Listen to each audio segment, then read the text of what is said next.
For the sign of Aries, hello and welcome to my channel. So, Aries, in the recent past, we have religious factors.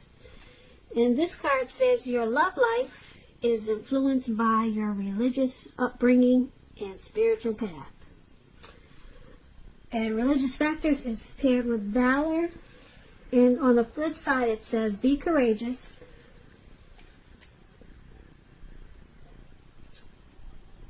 The unmistakable touch of grace will follow us wherever we go. So in the recent past, for some of you Aries, you have to be strong, you have to be courageous, because you kind of like walked a different path than your peers, or maybe a lot of people that you hung around, or you were just on a different path. You were more spiritually grounded than a lot of people that you knew. Your religious, it played a large part in how you lived your life and your dating and your love life. So there were things that you could and could not do, or things that you tried to stay away from because you had boundaries. You had, you wanted to follow your spiritual, you wanted to stay on your spiritual track, put it that way. You didn't want to fall off of your religious beliefs maybe, so you had boundaries. So you need, with this, you needed to be really strong and courageous. That's what valor is all about. And as long as you knew that you kept that strength, the touch of grace would have followed you wherever you went. So valor and religious factors, they played a large part in the recent past for a lot of you Aries. So I'm picking up that we have a lot of spiritual, probably religious people listening in today, which is good. So that's for the recent past for some of you Aries. Now let's move on over. Why don't we take a look at the present time? We have the Lovers card, and we also have the Queen of Swords. Now the Lovers card, it's associated with the astrological side of Gemini, the twins. It's possible when this card appears in a reading, as it is, that you'll be feeling really ambivalent about a relationship or a situation in your life towards the end of March. It could be that your heart is telling you one thing and your head is telling you another. Basically, when you get the Lovers card, the thing to do within your bounds and morality is to follow your heart. Some people say that there are only two modes that any of us operate under at a time, and that's either fear or love. So it's showing that when you get the Lovers card, it's safe to choose love. When the Lovers card talks about love and relationships, it usually means this is the time that is likely to bring love in big, bold, capital letters to the center stage of your life. This is either a new relationship, or it could be a powerful return, rebonding of an ex, of an old one. Either way, you're going to be really happy about how romance is going, and others will notice that you're glowing. This is serious stuff when you get the Lovers card. It could mean in a new relationship where you're meeting each other's family and talking about forever. Again, remember to share your joy around those who need it. Life is going to feel really blissful to you towards the end of March. Could be towards beginning of April. But the Lovers card is it's a very beautiful, beautiful experience. It's paired with the Queen of Swords. Now the Queen of Swords, it can point to a woman in your life. This can be a woman, she's not to be trifled with. She carries her sword really strong and proud. Just like you see in the picture. This person, she could have hair on the dark end of the spectrum, dark hair, dark eyes, but it could go either way. And keep in mind, if this is not a person coming towards you or a person in your life, it's pointing to you having a need to be forceful and honest in some situation just to get your needs met.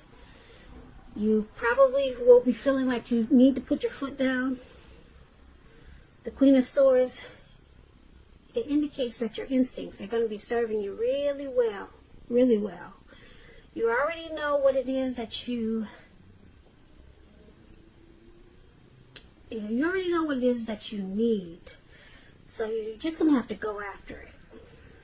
Like I said, this Queen of Swords, it's about a very forceful energy.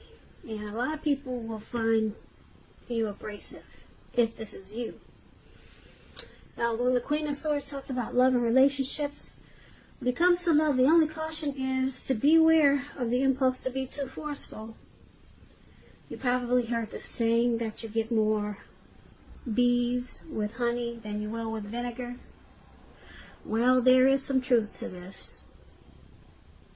Also, you can look at the Queen of Swords as maybe a mother or a mother-like figure that wants to interfere in your relationship, whether she means to or not. So you might have to figure out where your boundaries lie with this person and let her know. So that's another example of the Queen of Swords. So Aries, for your present time, lovers and Queen of Swords,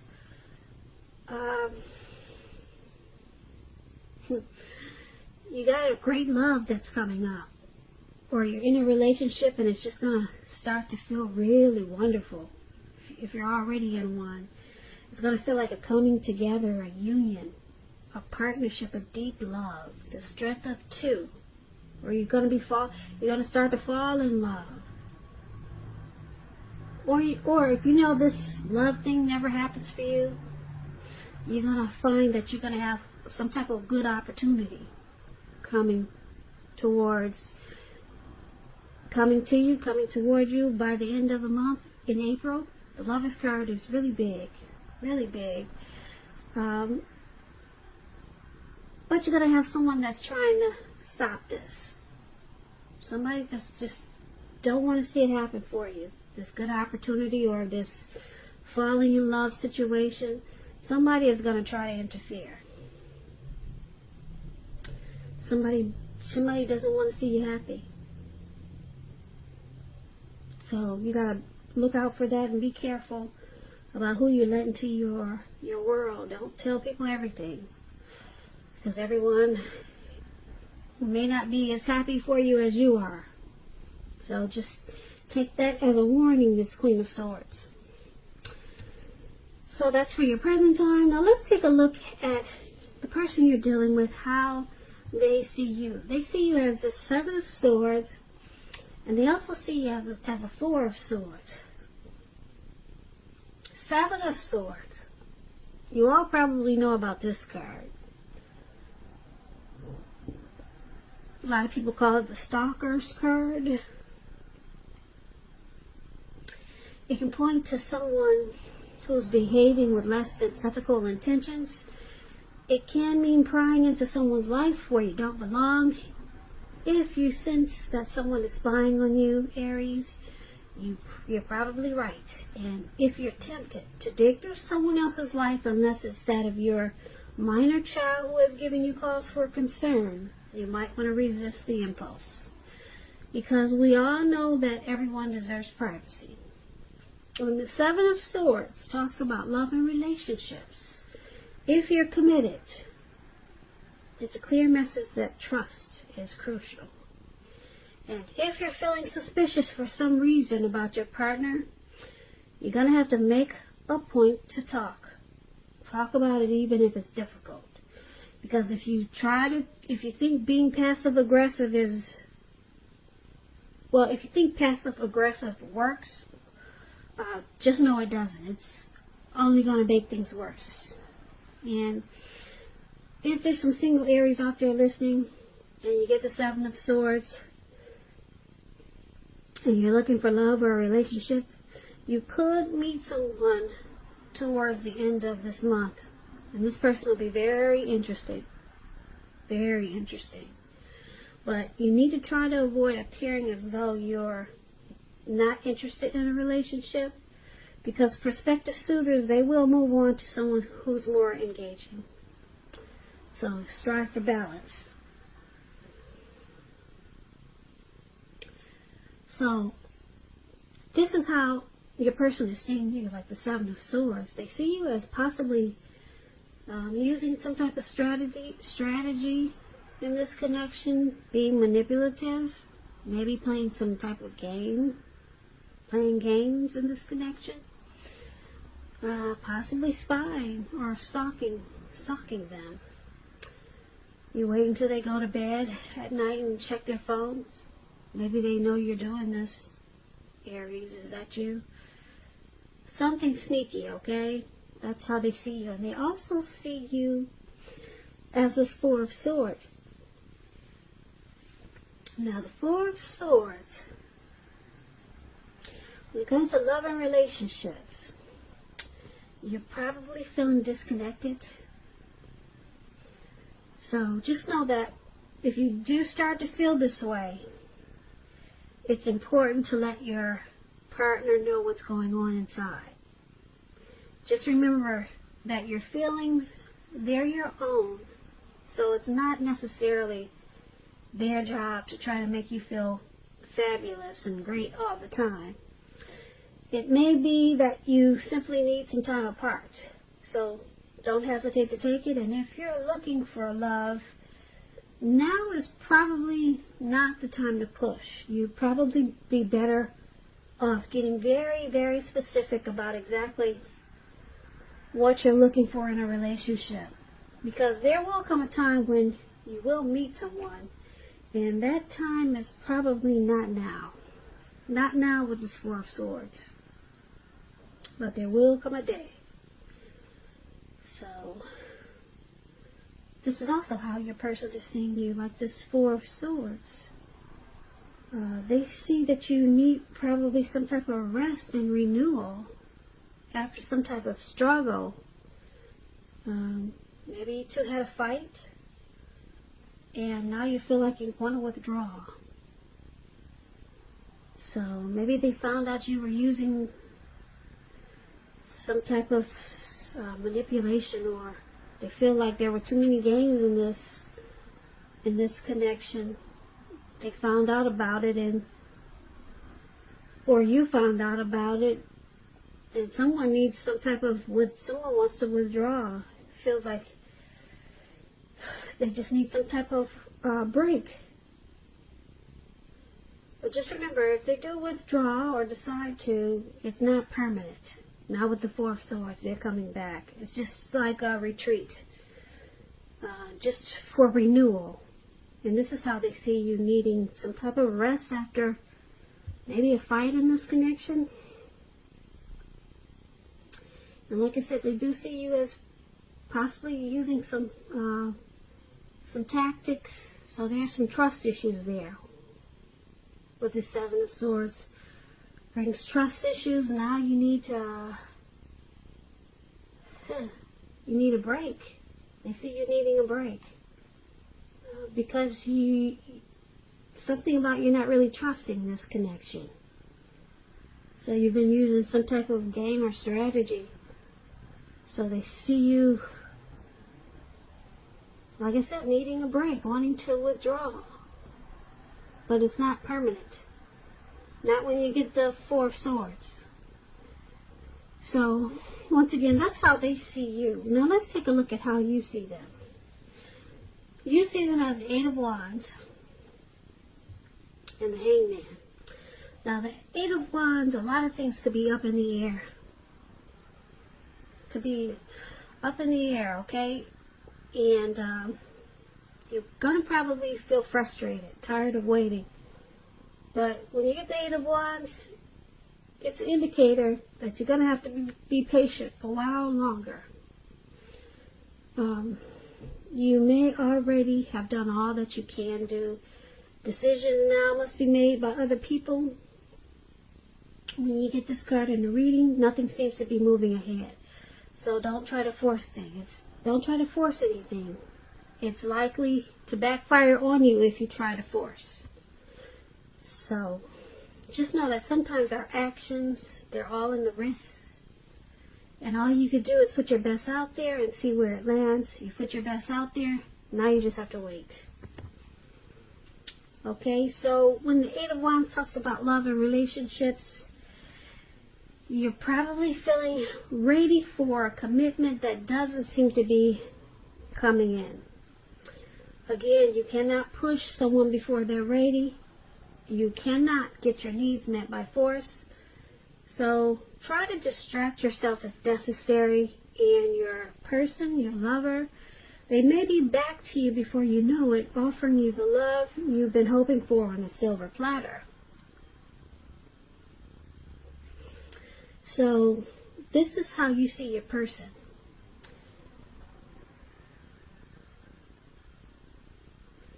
You see that they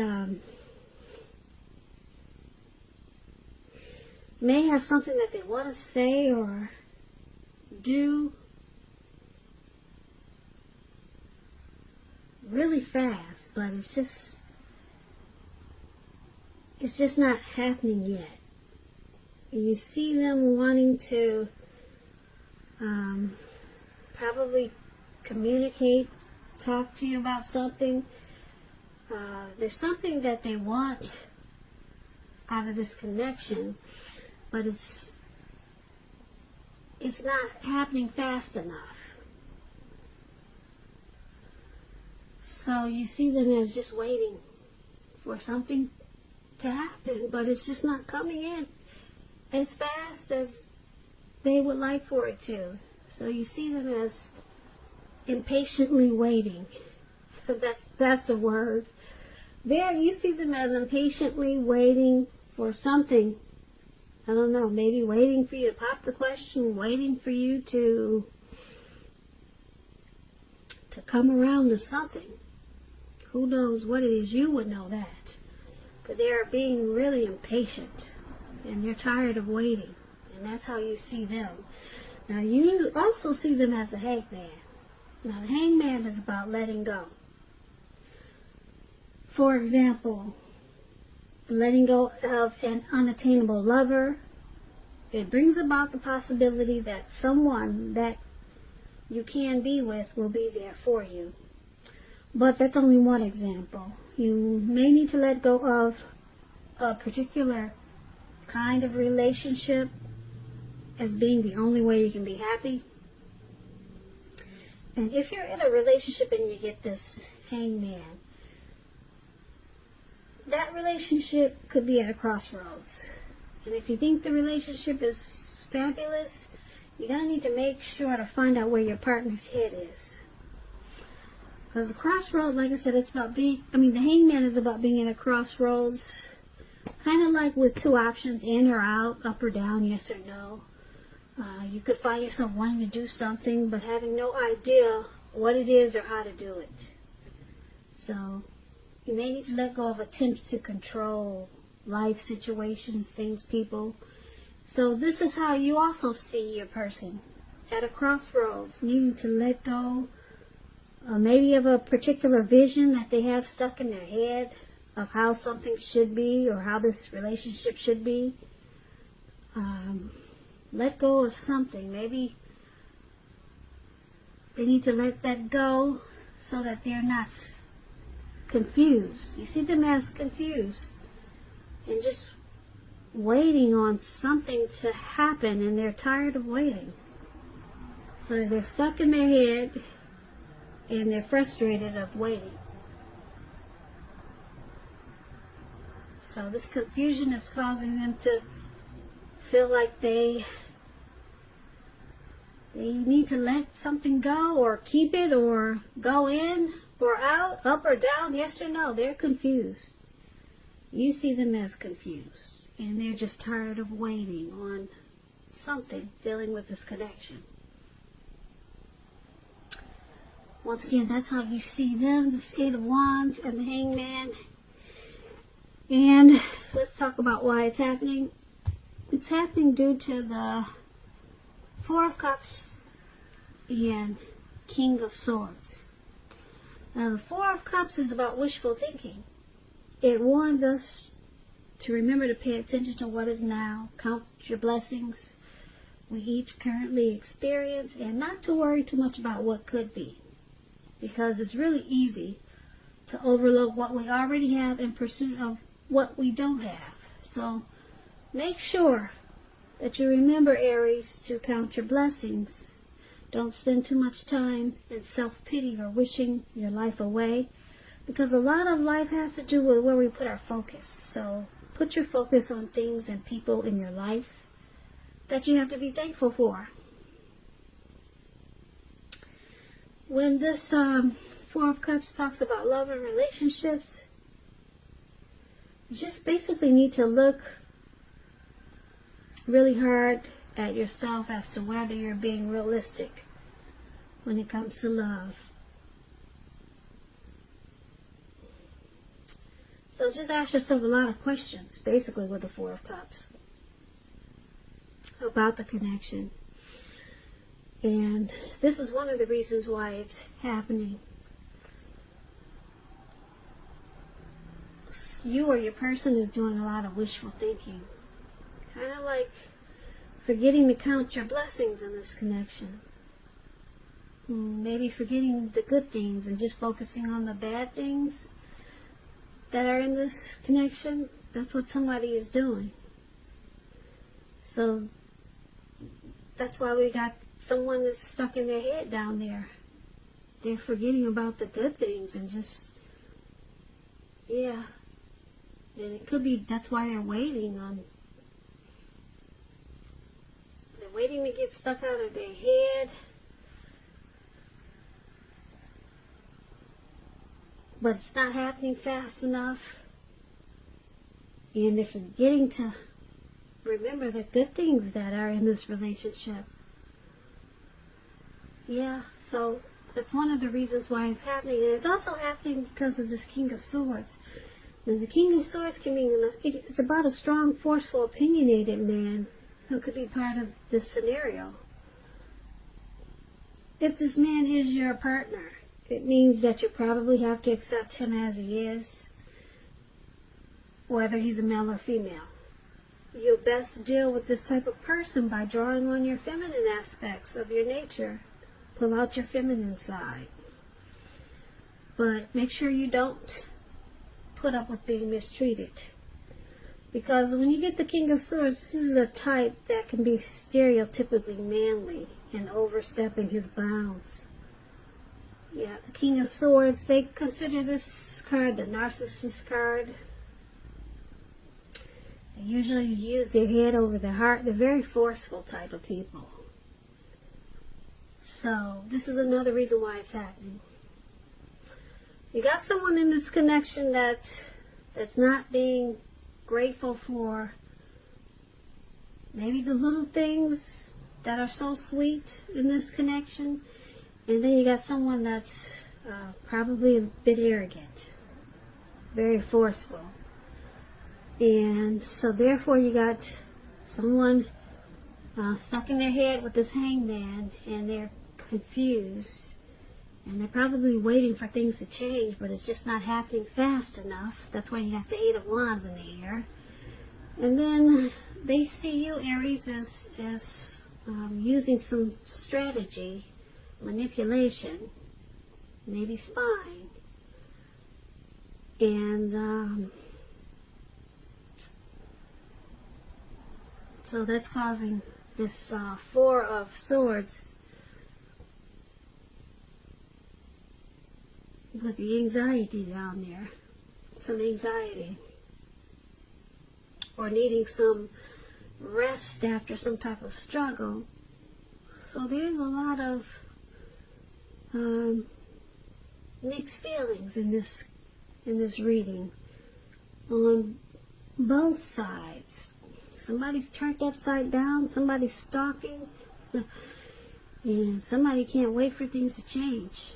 It's just not happening fast enough. So, and then you got the narcissist here who's pretty arrogant. And somebody's just wishing, things would change, but it's not happening fast enough. Well, for the present time, we did have the Lover's card, which is really, really beautiful. There's a lot of love either coming in, or this connection could turn around with this Lover's card. And you two will fall in love again, or it will feel like it towards April, or pretty soon, because the Lovers is powerful. So, but there's someone that's going to want to come in and stop it with this Queen of Swords, as we talked about. So you got a few things to look out for coming towards the end of March, Aries. I wish you luck with that. It sounds like a tug of war going on here. Thank God for the Lover's card there in the present time. Someone's bringing you a lot of love. A lot of love. A lot of love. A lot of love.